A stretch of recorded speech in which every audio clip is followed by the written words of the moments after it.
Uh, Namaste and welcome to this episode of The Other Side of Self-Observation. I have with me someone I have known for a long time, but spoken, I think, hardly twice or thrice in my life.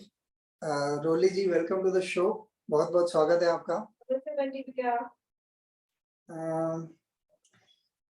When we were talking about this and thinking if we were to work on an episode which had self-observation as a theme, a thought comes to mind. Self-observation sounds very much like selfishness. When we look at ourselves, and everybody is self-obsessed vis-a-vis self-observing. So is there a difference? Is it same? How is it different from people who are working to make a living and think everything goes as far as achieving is concerned, or whatever they want, living up to their ideas of anything goes? How is it different from self-observation, or is it the same? No, absolutely, it's not self-obsession for sure. Self-observation, as I have understood, is all about awareness, the consciousness. Okay, awareness of what? Then I would ask.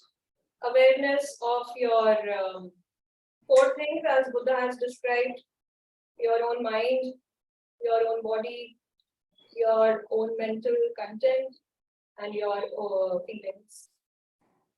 These are the four objects which the Buddha has given for self-observation. Okay. If I were to go a little off track, we all have gurus or people whom we follow. We've all learned different kinds of techniques. Each one thinks that they are on the right track, they've got the right thing. What convinces you that the path that you're walking, these four things that you mentioned, are the right things? Because it is finally being said by somebody outside. On one hand, you're saying self-observation means looking at your mind and body. But at the same time, this advice has come from outside. How do you reconcile these two? What is your point of view about that? Yeah, sure. So this whole self-observation path is everything is about experience. There is no intellectualization. And once you experience that how self-observation is being beneficial in your day-to-day life, and beneficial means that your qualities are increasing, your bad habits are decreasing, the qualities which you don't have, they are coming into your life, and no new bad habits are influencing you. These four type of benefits or efforts you derive from the path, and everything is experiencing. Like and I have gone through a very challenging phases since childhood, and I know how critical it is to emotionally balance yourself, to mentally balance yourself, and not let the tantrums of your own mind affect you. And once you realize this, that how the mind is so powerful, that it is all the time fooling you, putting you into illusions and delusions. The mind is not allowing the being to see the reality as is. And that is causing so much misery, so much suffering. So the biggest realization, the benefit, is this experience of reality. Okay. And the benefit derived from that. How do you know that your understanding of this experience is objective and not subjective? Can you expound a little bit on any example from your personal life where you saw an experience with a certain sense of objectivity that all of us can relate to and agree to? perhaps? I started practicing since 2008-9, and I have seen a very turbulent mind. I would not identify it as my mind or this is me mind. The I have seen a very turbulent mind which would go haywire and do things which are not beneficial. They would affect the life, they would affect interpersonal it would affect interpersonal relationships, it would harm your work life. So once I started practicing, I saw the benefit that the self-observation technique is bringing in by making me aware of the mind and matter phenomena and how it is affecting. And the second benefit is the second step was that you stop blaming yourself and the world for all your misery. You identify that whatever suffering is there is because of this mind and matter phenomena which is going on since eternity. And then when you experience that oh, it's not about you, it's not about the other people, it's not about the world. This in fact is the characteristic of life. And once you start practicing self-observation more and more, that process of change inside you deepens. And then every moment that processing is on, that there is you who is doing things day to day, and there is an observer, there is an observation. And I can relate to this to quantum physics. There's this there is this thing about, I don't remember, is it Heisenberg or who was it who propagated this wave particle duality? And then there was this double slit experiment where because they said that the photons can behave like a wave also, then the photons can behave like a particle also. Like, for example, any quantum entity can behave in a dual manner. And but then they did this double slit experiment and they bombarded a board with photons and they observed the patterns.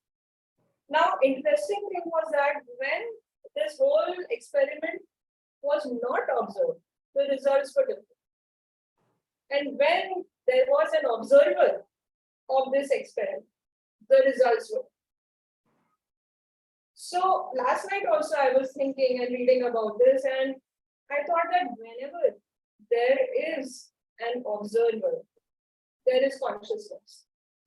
You become conscious about what you're saying, what you're doing, what your thoughts are, what your body is doing, what you're planning. And if that consciousness allows you to settle down in that moment, then the feedback starts. And then you are able to process, analyze, and make a choice. And this can be done only by humans. Sorry, I missed the last part. And this can be done only by human beings. Yeah.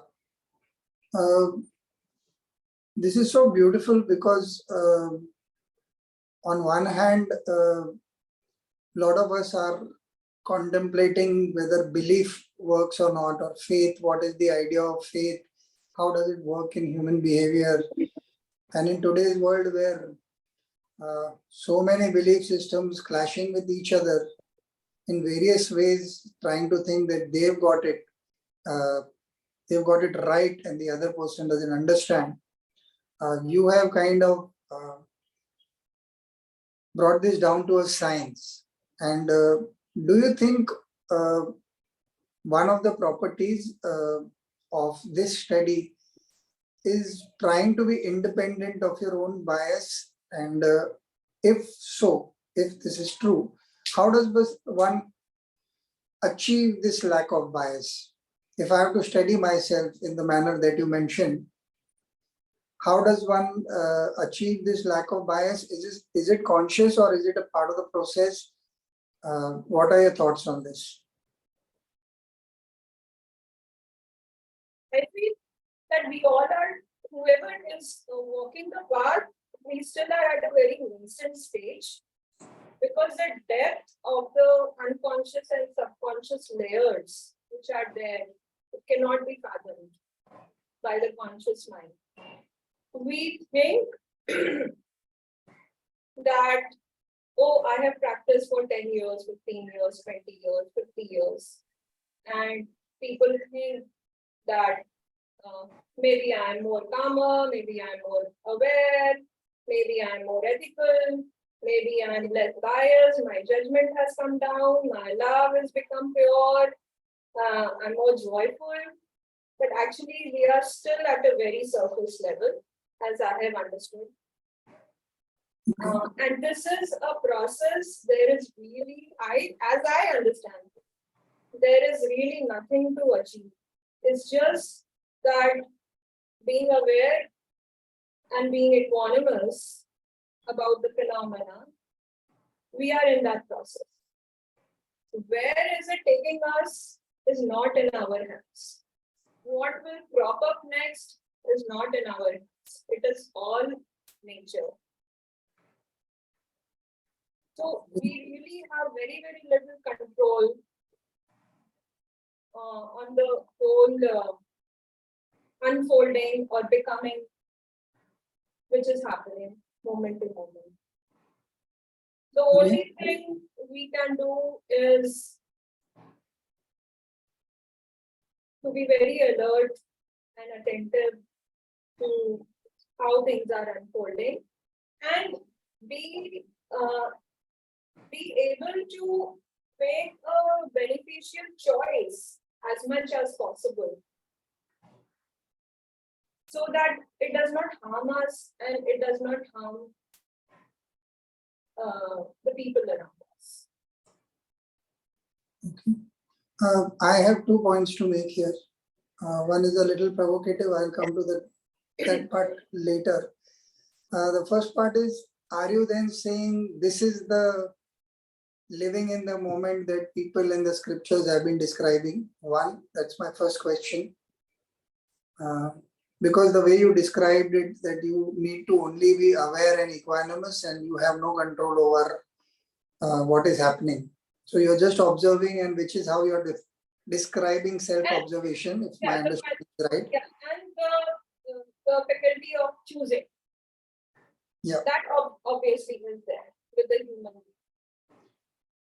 And the provocative part is, so that means God is really moving things as per his or her wish, whichever God exists in the universe. Is this, I bring this from popular notions of the bhakti mark, so to speak, where people have this sense of surrender. They say, oh, I don't do anything, whatever happens, it is God's wish. I want to ask you, what are your experiences or thoughts on this aspect of thinking? I have no experience of God so far. And what is not in my experience is not my truth, not my reality. I believe in cause and effect. I have faith in the phenomena, and I have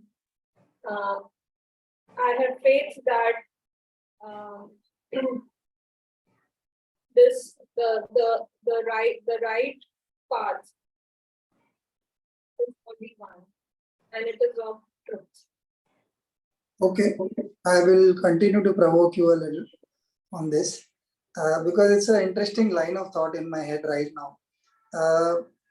So the answer you gave is also similar to, I would again say that somebody would say, oh, my experiences have proven to me the existence of a certain kind of deity or heavenly power, or have you at any point of time given any credence to such thought process, is my question, as well as in your experience, if you have or if you haven't, how does it differ from somebody who's, is there a conflict? Okay, my question I'll simplify to, is there a conflict in your head vis-a-vis somebody else's point of thinking or not? And if not, then why? Because I firmly believe in owning my own karma, my own thought process, my own day-to-day reality.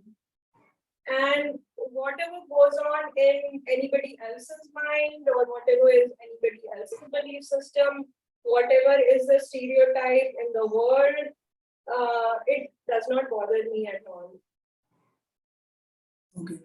I choose not to be influenced by something which is not in my experience. This is wonderful. So are you saying that since you own up to the responsibility of who you are mentally and physically, you are also becoming freer by preconceived notions of whether there is something like this or not?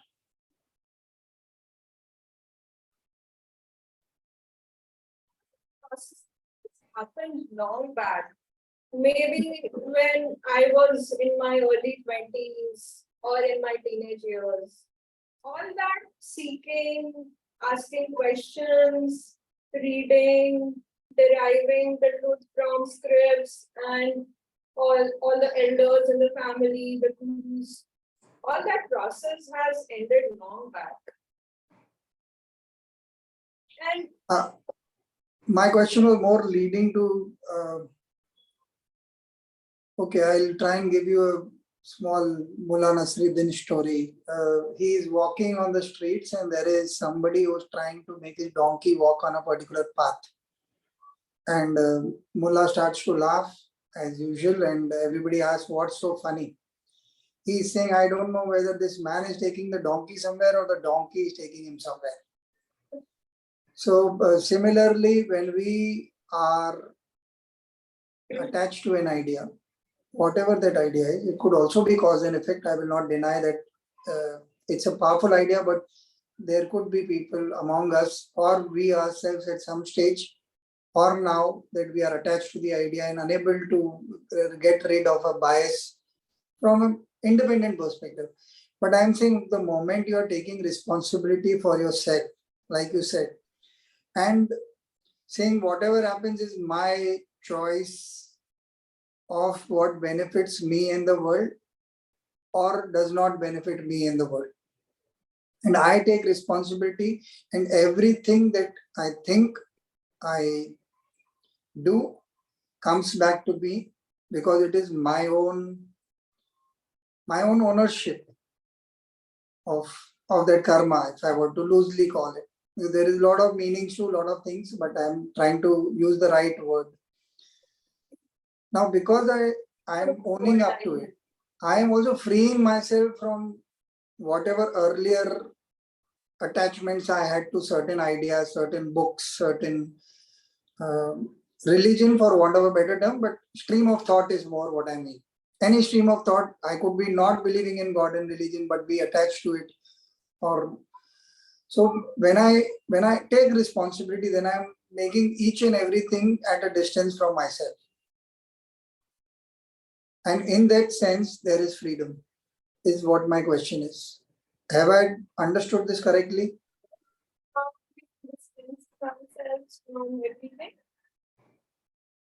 Sorry? How we are distancing, you said we are distancing ourselves. So for example, if I'll try and, I'm just giving an example. So earlier, if I believed in God, suppose there is, just for want of discussion, to clear what I'm saying. So if I believed in something and I thought whatever I do, there is somebody to look after me or to solve my problems or help me out or whatever it was. Now, after a certain point of time, I have learned whatever self-observation you are talking about, slowly I start taking responsibility for myself. And I reach a point where you've reached, where I take responsibility for my thoughts, words, and actions. Now I have let go at some point of that dependence on that entity or that stream of thought. Now that I'm free of now, because that also comes with its own compulsion. So if I take the name 10 times, I will get this. If I do this every day, I'll get this. If I go to the Ganges and take a bath every year, this will happen. So everything has its own set of do's and don'ts. But here, because I have brought it only to myself, now only I am responsible. So I am now free from the other encumbrances or the other things that bind me. So my question to you is, have you found in your path while you're walking this sense of freedom that cause and effect brings it down to me? So whatever I do is the most important thing. Everything else has ceased to matter. Yes, definitely. You become lighter. You don't blame the world, or you don't blame other people for your suffering. That is one thing. And then, because you don't want to inflict any more suffering on yourself, and you don't, in turn, you don't want to inflict more suffering on the world through you, then you become very careful in what you're thinking, what you're doing, what you're saying. So that ownership, that responsibility is there. And the other aspect is of this whole ownership of this whole cause and effect is that we have to understand that our working so far, the processing, the working on our side is, again I say, it is at a very nascent stage. There is a whole wall of conditions going on. We don't even know what all is inside us. And then if something crops up and we are not able to handle it, we have to surrender. So there is this owning also, and there is a surrender also. That I own this, but this is my limitation.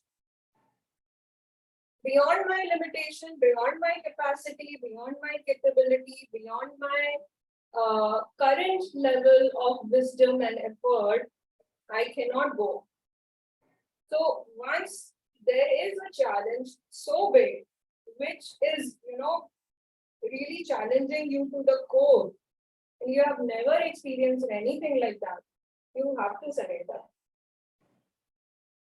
There is no choice. And surrender to the phenomena, the nature. And then once you give up, you let go, and you have that faith. And here, the faith comes. Seriously, your own wisdom was coming, your own effort was coming, your own patience was coming, your own commitment was coming. But when things go beyond the point, beyond you, beyond your capacity, then faith comes. Faith is not an entity that somebody will come and help you out. Somebody, it may happen through forces of nature. But faith in the phenomenon that, okay, this is life, it unfolds like this. This is my becoming. Now I have to witness this. And then you navigate from that.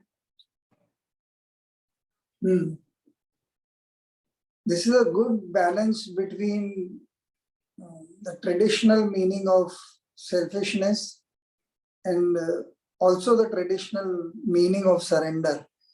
And I like the fact that how you married it into the narrative of your experience, where you are able to observe it, reach a point, you're taking responsibility, you're letting go, you're taking responsibility, you're letting go, and at no point ceasing to study. That's what I like the most about it, because there is no guarantee that what you've understood is the final truth or not, even about yourself, even if you are doing it with whatever faculties you've got. I'm 100% sure about one thing, that this is just the tip of the iceberg. what we know and what actually is the ultimate truth. Okay. Yeah. Okay, so how do you not get overawed by the work at hand? Sorry? Suppose a seeker were to ask you who's beginning and who's taking his or her first step and listening to you and saying, Arey, so many years she spent doing this. Now she says this is the tip of the iceberg. And by now, though, if I had gone to so and so temple or so and so pilgrimage and done so and so fasting or this or that, though everybody is promising me the moon, and here she is living it and confidently saying she's found the path for herself, and then saying this is the tip of the iceberg. So, how do you not get overwhelmed and overawed by this? What would you say to the beginner at this point of time? My experience,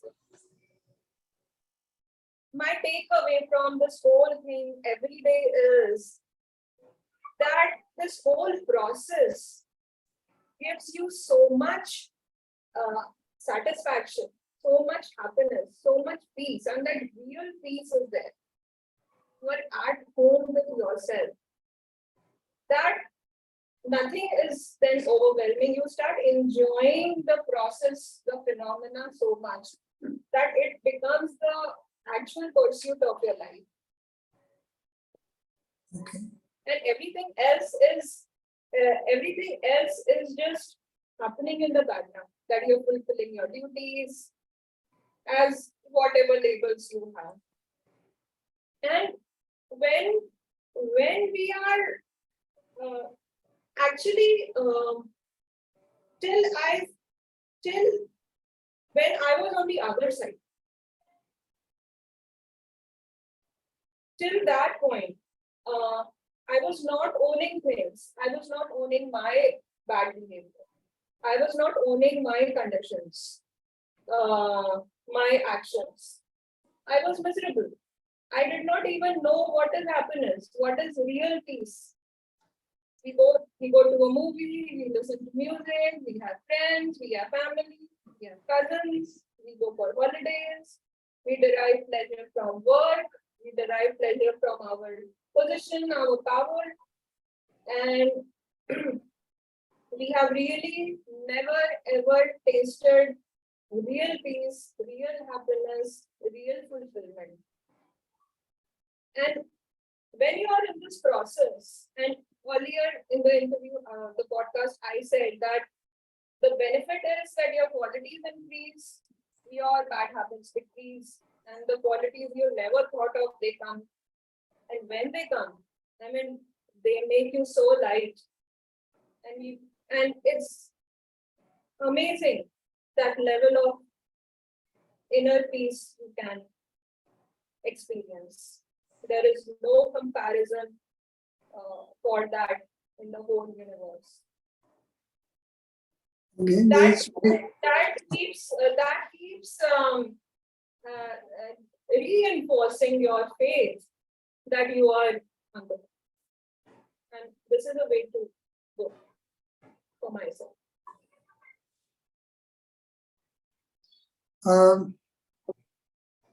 I have a bit of a tangential question here.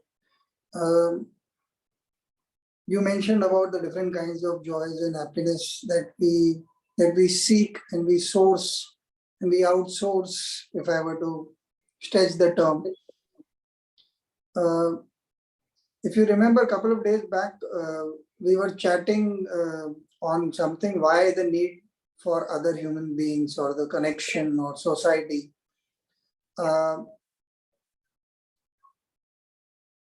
As a person who's finding happiness inside, for whatever quote unquote the tip of the iceberg is giving you at this point of time,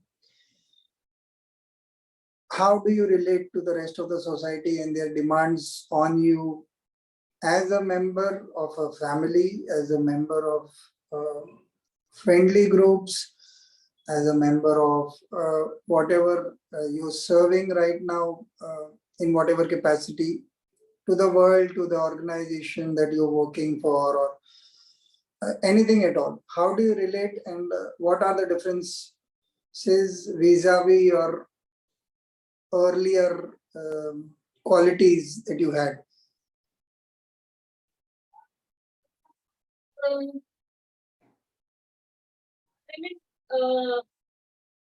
I'm at again, I say I'm at a very nascent stage. I have challenges in many areas of my life. And dealing with people, dealing with the world, dealing with different kind of own mental conditionings which keep cropping up and bothering you. And it's a constant effort.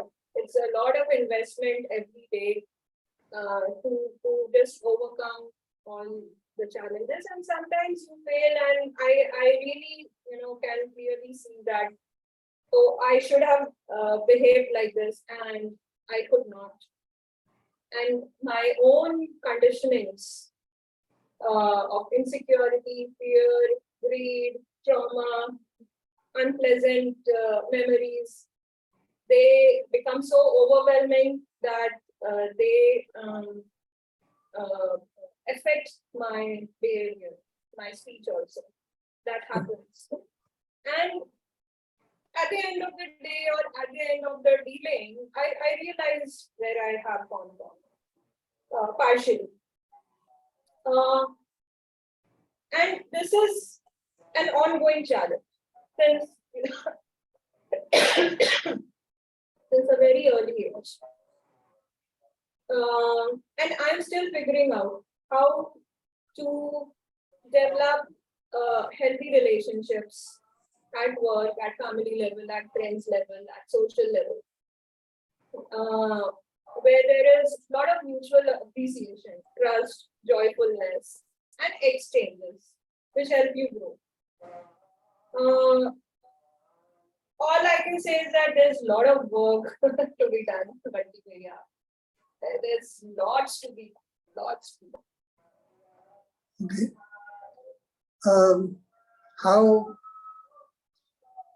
How do you view self-love in this whole self-observation thing? Whatever little experience I've had of the same thing, I've realized the initial parts are always the tough ones, where everything you dislike about yourself keeps coming up very often and challenges you more than other things that you like about yourself. Of course, liking is a different kind of self-observation, challenge in self-observation, let me put it that way. But how do you view self-love in this? And this question also comes from a point of view where I have a teenage daughter.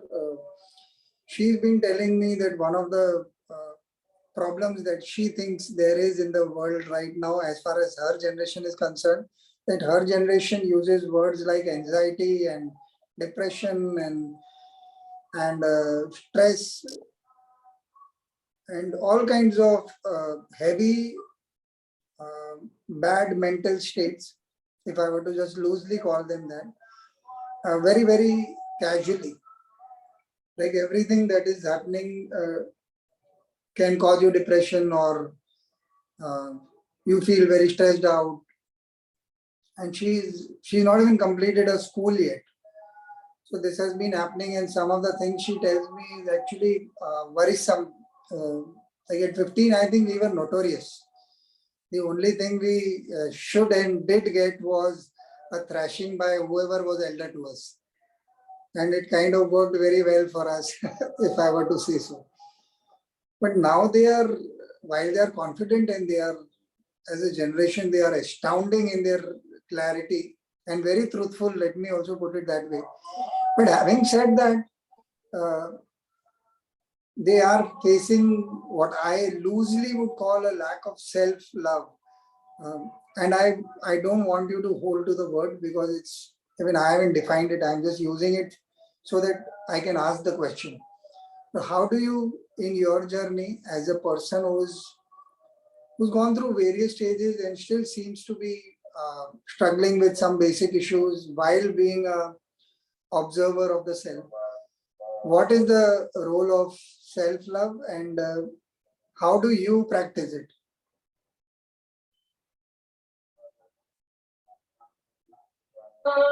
There are several points to it coming to my mind when I hear this word.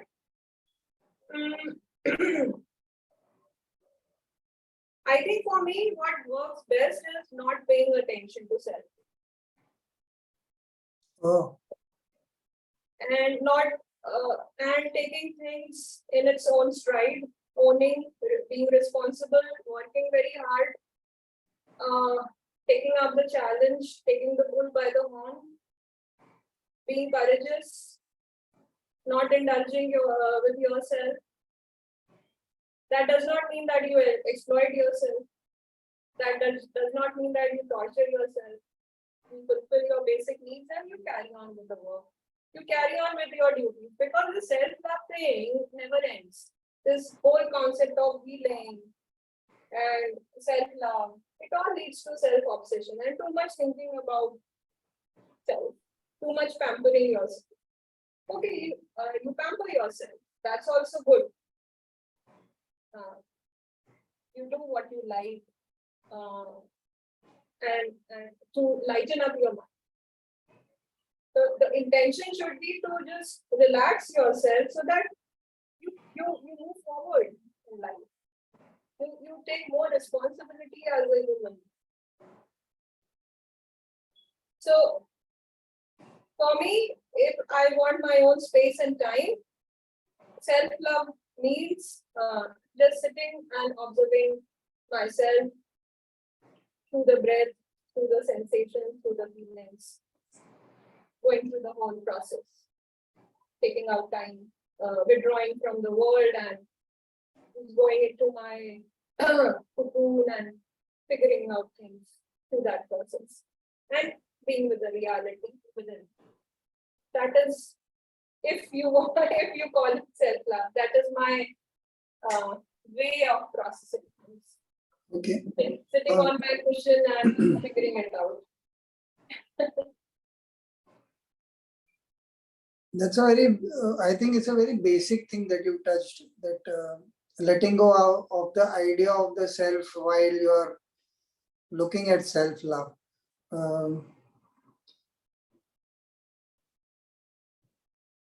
Another question that comes to mind is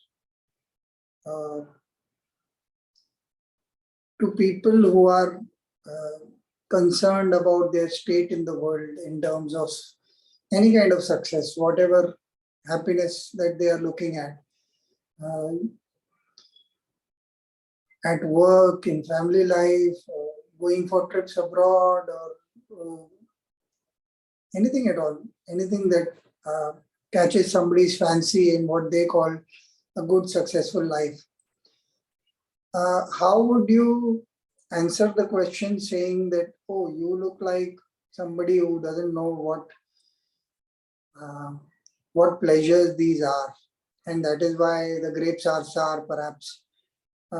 If somebody were to say this to you, and I don't mean it as a provocation, I genuinely mean it as a question, because oftenly I see these questions cropping up in the young generation. They are trying to figure out life, and they look at us who are kind of adults and have spent a considerable amount of life pursuing what we perceived was happiness at different points. How would you answer something like this, where there is so much in the world that is beautiful, that gives us a lot of enjoyment? What is wrong in a young person wanting them, and how do you differentiate it from where you stand and what you've been talking about? Because you did use the term real happiness. Inner peace, I will not want to quantify because it is a very loaded term and very misunderstood by miles by a lot of people. But real happiness, so how do you define your happiness as real vis-a-vis somebody else who's seeking this or is starting on a path of yet to choose what their lives will be about? How would you describe your answer, your experience? I mean, people should just go forward in life and experience everything. I'm all for that. I have also experienced infinite number of things in my whole life, and I still keep experiencing. I'm not a recluse. I love to have new experiences. I love meeting people, talking, going out, music, everything. So it's not that this is wrong or this is right. And I think for youngsters, and if I see the teenage me, I have learned only by doing wrong things. True. So that has become my experience. That has become my truth, my reality. That okay, if you indulge, this will happen. If you don't indulge, this will happen. If you take responsibility, this will happen. If you don't take responsibility, this will happen. If you are lazy, this will happen. If you are hardworking, this will happen. If you are immature, this will happen. If you are not mature, this may happen. So I think as human beings, people should just go out, experience everything, and figure out on their own. I mean, who are we to tell anybody else what is right or wrong? Then we are creating another set of philosophy, dogma, judgment, perception. Yeah. Everybody has this faculty of choice as human beings. And based on what they are experiencing, what the consequence is of their actions, then they may make that choice. Suppose I indulge in eating a lot of ice cream, and the next day I have a bad throat, I'm out of work for a week, I have fever, my body will signal me definitely that this is not to be indulged. And next time, if the craving crops up again, I will be conscious about my decision that okay, last time I was in bed for a week and I had to be miserable and I had to skip work. And do I really want this again? Then in that moment, I will have that choice based on my past memory. So I think everybody should figure out for themselves. And just first, one clarification I need. You didn't have ice cream because you seem to have a bit of a cold. Sorry? You didn't have ice cream now because you seem to have a bit of a cold. So then maybe I can decide, no, it's okay. I want this ice cream, but I will do something so that I don't fall sick. So I can manipulate that. Yeah. No, this was supposed to be funny. Clever. I mean, it wants to have best of everything. Let it have. Yeah. Our job is to be aware. Okay, it's fooling us now. It's overpowering us. Let it do that. Yeah. I think one of the things that is common to all your answers, and it is so beautiful because it is almost like unsaid, although we are going on different tracks of questions and answers, is the fact that observation and awareness and acceptance of what one has learned seems to be constant throughout all your answers.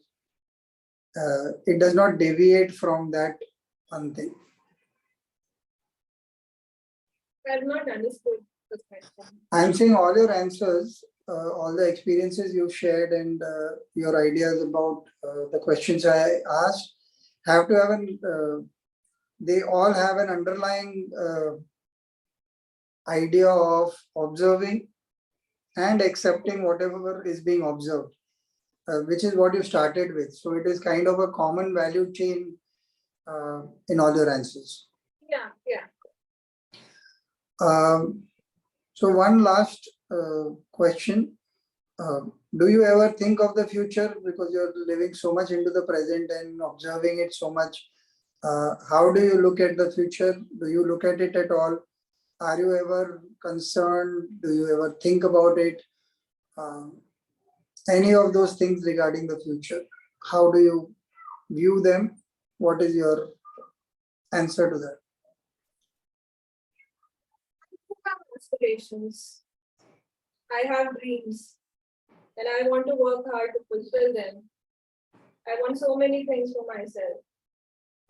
Not outside, inside. Okay. I want those human qualities in myself Okay. of courage, of generosity, of commitment, of truth, of metri, of balance of mind. I want everything and infinite times. Yeah. So these are my aspirations, those human qualities to the paramount level, which the Buddha describes as the 10 perfections. Wonderful. May you get the best of all human qualities that you aspire to, that are beneficial to you and all of us in the world. On that lovely note, thank you so much for sharing your thoughts and your time with us. I really enjoyed this conversation. Thank you so much. I also enjoyed it so much, Bhaiya. Thank you Thank- so much. Bye. Yeah, bye.